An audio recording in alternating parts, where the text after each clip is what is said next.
Piqué par le serpent, la tête du lézard fait parfois peur. Tous mobilisés contre la peur, ça doit être notre travail pour ce moment. Après le prononcé du tribunal de grande instance de la Gombe sur le procès de 100 jours, les travaux initiés par le président de la République contre les prévenus Vital Kamerhe, Jamal et Mouindo, il y a eu des sentiments partagés, des sentiments de peur. Mais les sentiments de peur ont fait siège dans l'âme de certaines personnes ou des gladiateurs politiques que nous pouvons appeler de mauvais goût. Au point où les manifestations et surtout la façon de faire les choses varie de temps en temps. Et cela fait peur. Mauvaise coïncidence avec les 3 propositions de loi initiées par les honorables députés de l'Assemblée nationale, membres d'une coalition, pour effectivement donner plein pouvoir au ministre de la Justice, à qui on octroie facilement le pouvoir, un pouvoir qui n'a pas, de contrôler le magistrat, d'engager une action disciplinaire contre un magistrat, surtout lorsque celui-ci ne lui obéit pas. Pour ce faire, il pense qu'il faut désormais des lois qui obéissent à la volonté, laquelle volonté de l'arbitraire, et non pas des lois qui vont dans le sens de l'état de droit, voulu par le peuple congolais, désiré par le fait Etienne Tshisekedi et prononcé par l'actuel président de la République, Félix Tshisekedi. Ces gladiateurs politiques, ce qu'ils sont en train de chercher, évidemment, c'est d'avoir dans leurs mains le pouvoir législatif, le pouvoir judiciaire, et ainsi aussi associé à cela de confisquer tout le pouvoir, même celui des institutions d'appui à la démocratie telle la CENI. Tout le monde a crié ici concernant ces fameuses propositions de loi.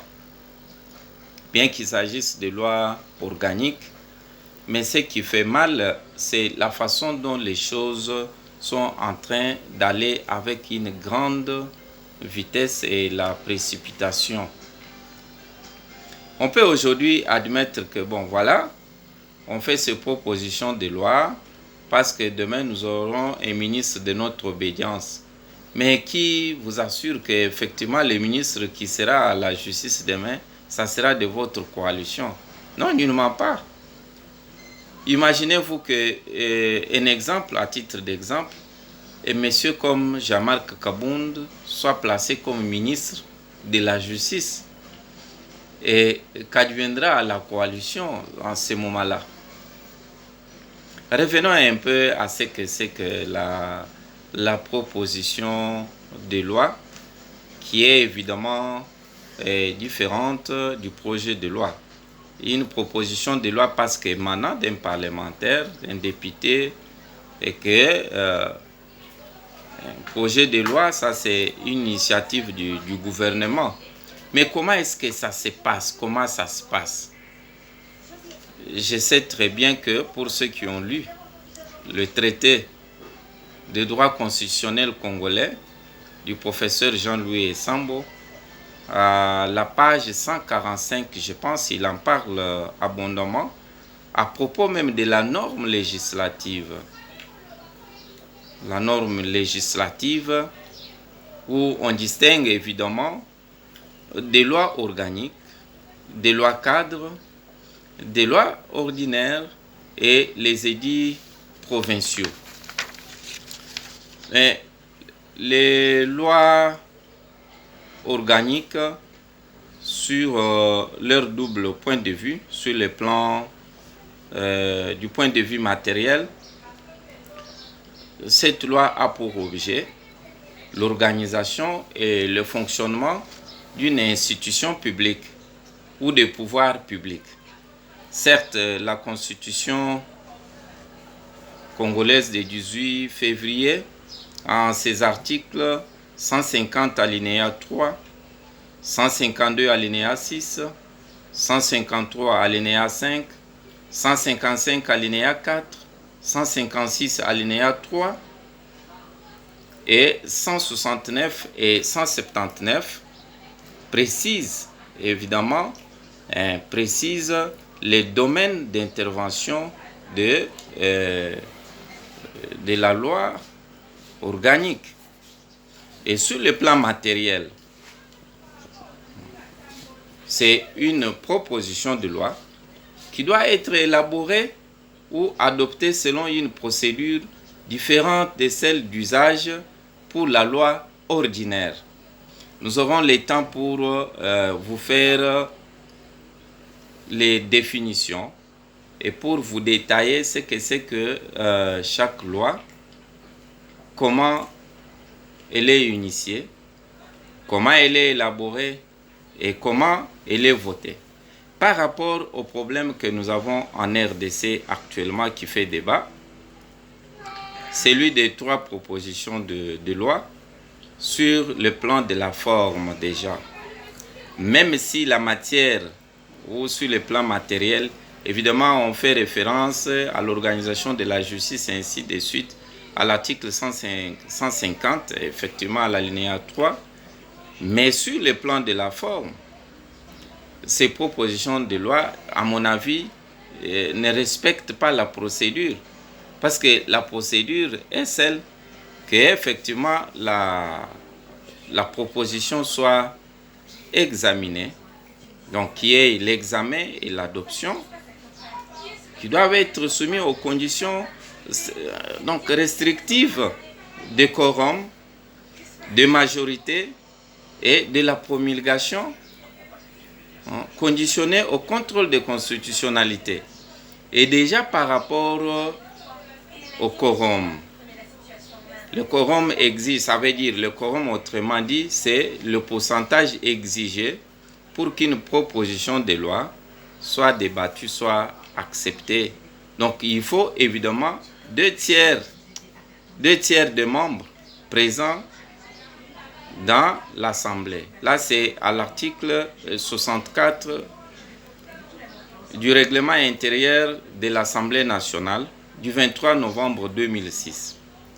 Il faudra également une majorité des 2/3 ou des 3/5 des membres présents ou représentés le jour même de l'adoption.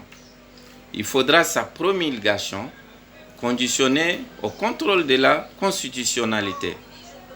Son élaboration. Il faut le dépôt de l'initiative qui doit être débattue, évidemment. Il faudra l'examen de l'initiative, ça veut dire on va faire le vote par les mains levées quand vous voyez qui sont pour, qui sont contre, recevables ou non recevables, ainsi de suite. Mais on se pose la question de savoir, est-ce que ces propositions de loi, on apprend qu'elles ont été nuitamment déposées un certain jeudi autour de 24 heures. On suit quoi? Qu'est-ce qu'on est en train de chercher dans tout ceci? Il y a beaucoup de choses à faire que nos députés ne font pas. Ils s'empressent seulement sur des lois, sur des propositions de loi, qui vont à l'encontre des avantages de la population. Bientôt mis en marche l'état de droit, mais une coalition ou un groupe d'individus, soit-ils députés ou honorables députés qui font notre honte, se propose d'initier des lois qui vont à l'encontre pour que nous puissions revenir à l'arbitraire, pour que la loi, l'état de droit ne puisse pas aller de l'avant. La peur, évidemment, j'ai dit que lorsque le serpent vous pique, la tête du lézard fait peur. La peur, c'est de se retrouver demain jugé par les magistrats qu'on est en train de combattre aujourd'hui. On a dit la République, ce n'est plus une République des juges. Mais alors, dites-nous s'il s'agit de la République des députés. Mais c'est la justice qui élève la nation. Une nation sans justice, c'est laquelle? C'est quand même malheureux, c'est honteux de le dire et de l'affirmer.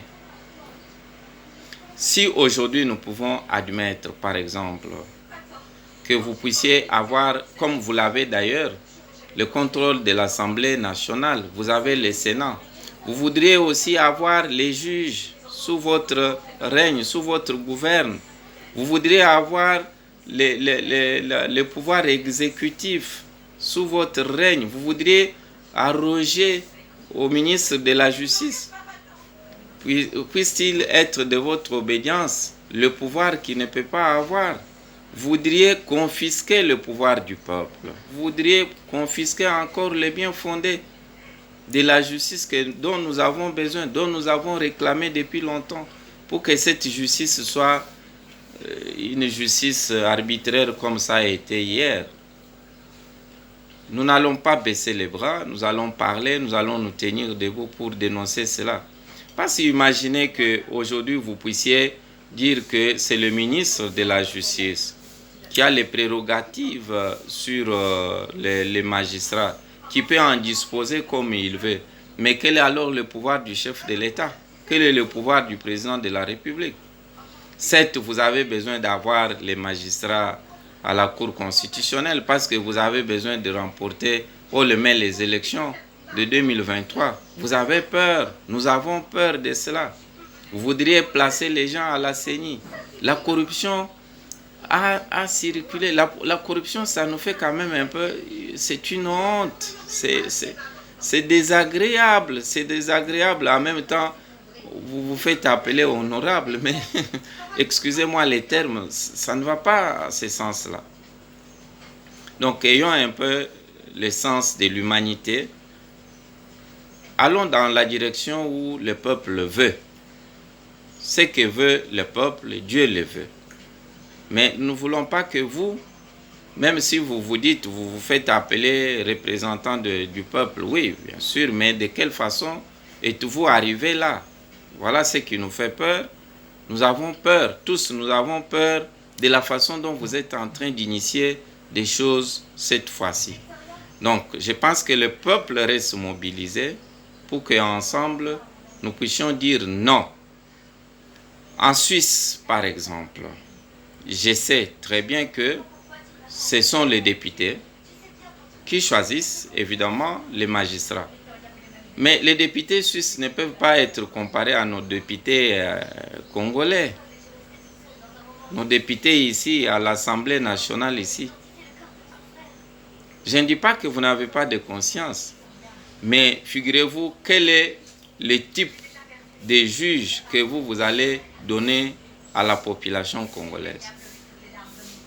Le type de juge qui va subir encore une dictée, alors que les juges se sentent maintenant un peu essoufflés.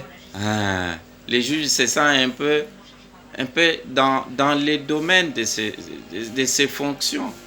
Chers députés, s'il vous plaît, aidez-nous à ce que notre justice soit justice juste. Nous n'avons pas besoin de vous pour le moment. Laissez la justice faire le travail. Laissez-nous, il ne faut pas corrompre la justice, il ne faut pas gâcher notre vie de la cité. Nous avons aussi besoin d'un état de droit. Mangez ce que vous avez déjà mangé. Qui vous dit que nous allons vous poursuivre demain pour ce que vous avez fait comme habit hier? Nous n'avons pas tellement besoin de cela. Nous avons besoin que les choses soient mieux organisées pour que chacun, même les plus faibles, se sente en sécurité. Nous n'avons pas besoin de l'État des puissants comme ça a toujours été. Nous avons besoin de l'État du peuple congolais. Merci beaucoup. Je vous dis merci. Aidez-nous, peuple congolais. Ne dormons pas. Nous devons rester éveillés pour mettre fin. C'est le coup de sifflet pour mettre fin à l'arbitraire de la justice.